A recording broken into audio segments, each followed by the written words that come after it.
The finest corn you'll ever find.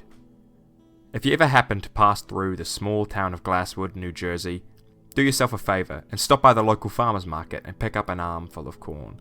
It's the best damn corn you'll find along the East Coast, known not just for its unparalleled sweetness, but for its unique ruby red hue. Every ear is covered in crimson kernels, save for a single ivory kernel that's a lot of fun to search for, like a cylindrical Where's Waldo. But it's always there, a little unintended idiosyncrasy of the growing process. Granted, while that white kernel is as edible as the rest of the cob, it's admittedly a bit hard, so you might want to toss it away if you're worried about chipping a tooth. Now, while in town, you're probably going to hear some rumours which you do well to brush off, as the malarkey they are. Glasswood's just a simple farming town, and nothing sinister's ever come out of such a place. No, there are no harvest rituals. That's a lie. That frankly serves only to undermine the skill of the town's farmers. They grow that fine corn with their own bare hands, thank you very much. And every town in America's got its share of bright-eyed youth with wanderlust and itchy feet, so don't let the missing children posters put you off.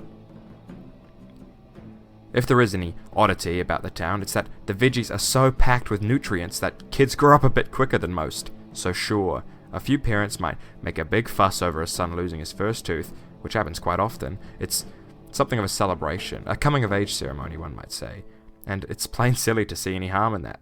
In fact, feel free to join in on the evening festivities while the young man in question is given a traditional tour of the local cornfields. Sadly, tours are not given to visitors.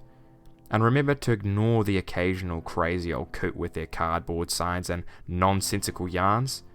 You'd have to be off your rocker to give a dime of credence to the absurd idea of blood offerings.